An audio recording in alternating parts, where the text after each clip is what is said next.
بسم اللہ الرحمن الرحیم۔ ناظرین کرام، السلام علیکم ورحمۃ اللہ وبرکاتہ۔ بہت کم ایسا ہوتا ہے کہ کوئی آدمی براہ راست ہمارے منہ پر ہم سے کچھ برا کہے، کچھ غلط کہے۔ عام طور پر ہمیں جو لوگوں کے بارے میں شکوے شکایات پیدا ہوتی ہیں تو وہ ان باتوں کی بنیاد پر ہوتی ہیں جو ہمیں کسی کے ذریعے سے پہنچتی ہیں۔ کسی نے ہمیں کسی کے بارے میں کوئی بات کہی کہ فلاں نے آپ کے بارے میں یہ الفاظ استعمال کیے، فلاں نے آپ کے بارے میں یہ غلط بات کہی۔ اب پتہ نہیں کہنے والے نے کس انداز میں کہی، اس کا پس منظر کیا تھا، اس کا سیاق و سباق کیا تھا، لیکن کہنے والے نے جس انداز سے ہمیں بتائی، بہرحال وہ انداز ایسا تھا جس نے ہمارے دل کو تکلیف پہنچائی، جس سے ہمارا دل زخمی ہوا، اور لامحالہ وہ کسی اور کی بات کا حوالہ تھا، وہ کسی اور کی بات کو نقل کرنے والا تھا، تو اس لیے ہمارا دل اس کی طرف سے خراب ہوا اور دل میں اس کے لیے برے جذبات پیدا ہوئے، اور آہستہ آہستہ اس کی نفرت پیدا ہو گئی۔ اس نفرت نے حسد میں ہمیں مبتلا کیا اور انتقام پر ابھارا، اور بدگمانی اور غیبت پر ابھارا۔ اب پتہ نہیں کہ وہ کہنے والا کیا کہنا چاہتا تھا، اس کی مراد کیا تھی، اس کے الفاظ کیا تھے، اس کا مطلب کیا تھا، ہمیں اس بات کا قطعاً علم نہیں ہے۔ لیکن کہنے والے نے جو مفہوم ان الفاظ کو پہنایا، جو بات نقل کرنے والے کی طرف سے کہی، ہمیں وہ پوری سمجھ آئی، اور وہ چونکہ غلط تھی تو اس کی بنیاد پر ہم اس سے بدگمان ہوئے اور اس سے بدظن ہوئے۔ تو نقل کرنے والا بہت کم ایسا ہوتا ہے کہ وہ احتیاط کو ملحوظ خاطر رکھتے ہوئے کسی بات کو آگے نقل کرے۔ تو یاد رکھیں کہ جب بھی کوئی انسان کسی دوسرے کی بات ہمارے سامنے پیش کرتا ہے تو یہ سمجھیں کہ یہ وہ نہیں کہہ رہا بلکہ یہ کہہ رہا ہے۔ شیخ سعدی رحمہ اللہ کے سامنے کسی نے کسی کی ایسی ہی بات نقل کی تو انہوں نے فرمایا کہ دیکھو، مجھے نہیں پتہ کہ کہنے والے نے یہ کہا یا نہیں کہا، اور اگر کہا تو میری پیٹھ کے پیچھے کہا، لیکن تم نے میرے سامنے میرے منہ پر کہہ دیا۔ اگر تم یہ کہہ رہے ہو کہ وہ آپ کو جھوٹا سمجھتا ہے تو پتہ نہیں وہ سمجھتا ہے یا نہیں سمجھتا، لیکن تم نے تو میرے منہ پہ کہہ دیا کہ میں جھوٹا ہوں۔ کسی کی بات کا حوالہ دے کے ہی صحیح، لیکن تم نے یہ بات میرے سامنے کہہ دی۔ معاشرے کے اندر بہت کم ایسا ہوتا ہے کہ کوئی براہ راست کسی سے شکوہ پیدا ہوا ہو کہ اس نے مجھے میرے سامنے اس طرح کہا، میرے سامنے یہ بات، بہت کم ایسا ہوتا ہے۔ اکثر و بیشتر جو باتیں ہوتی ہیں وہ دائیں بائیں سے، ادھر ادھر سے سنی ہوئی ہوتی ہیں۔ تو تمام بنیاد جھگڑوں کی، بالخصوص گھریلو جھگڑوں کی، خاندانی جھگڑوں کی، یہ سنی سنائی باتیں ہوتی ہیں کہ فلاں نے فلاں سے یہ کہا۔ ہو سکتا ہے کہ اگر وہ بات خود اس کے سامنے کہتا تو شاید اس کو خود کو ناگوار نہ گزرتی، اور شاید وہ اس کو اچھا سمجھتا کہ چلو اچھا ہوا تم نے مجھے یہ بات بتا دی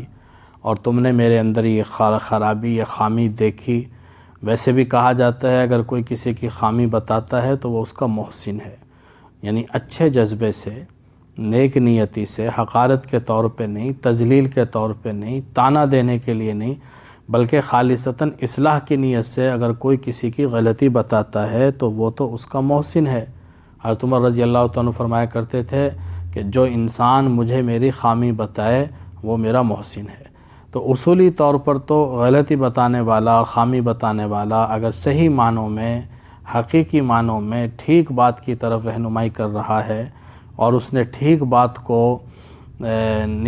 بات کی نشاندہی کی ہے تو اس نے ہم پر احسان کیا ہے۔ لیکن اس کے ساتھ ساتھ اعلیٰ ظرفی کی ضرورت ہے کہ ہم اس نیک نیتی کو نیک نیتی پر ہی محمول کریں، اس سے بدگمان نہ ہوں، اور اس کی بات کو اچھا جامہ پہنائیں، اس سے کوئی غلط مفہوم نہ نکالیں۔ لیکن اگر ہم ان ساری باتوں کو بھی ایک طرف رکھ دیں کہ اس نے کیا کہا، اور کیوں کہا، وہ اچھی نیت سے کہا، بری نیت سے کہا، تو اس کم سے کم یہ تو ہمیں پتہ ہے کہ اس نے ہمارے سامنے کہا ہے اور یہ کہا ہے اور یہ اس کا مطلب اور مقصود ہے۔ لیکن جب کوئی کسی اور کی بات نقل کرتا ہے تو اس میں وہ سارے ابہامات رہ جاتے ہیں اور بہت ساری چیزیں اپنی طرف سے بھی شامل کی جا سکتی ہیں۔ لب و لہجے کا بہت بڑا دخل ہوتا ہے کلام میں، تو اس نے کس لب و لہجے میں کہا، یہ کس لب و لہجے میں کہہ رہا ہے، اس نے مذاق کے طور پہ کہا تھا، یہ سنجیدہ طور پہ کہہ رہا ہے۔ تو جب تک براہ راست کسی کی اچھائی یا برائی ہمارے سامنے نہ آئے، اس سے براہ راست اس کی زبان سے ہم اپنے بارے میں کچھ اچھا یا برا نہ سن لیں، اس وقت تک بدگمان تو بالکل نہیں ہونا چاہیے۔ ہاں، اگر ان پیٹھ پیچھے بیان کی ہوئی بات سے کوئی اچھا مفہوم نکلتا ہے، کوئی تعریفی کلمات ہیں، کوئی اچھی باتیں ہیں، تو ان پر یقین کر لینا چاہیے کہ وہ اچھائی کی بات ہے۔ لیکن اگر کوئی برائی کی بات بیان کر رہا ہے تو اس پر بالکل یقین نہیں کرنا چاہیے۔ یہ ہے تو بڑا مشکل کام۔ اگر مجھے کوئی یہ بتائے کہ فلاں نے آپ کے بارے میں یہ کہا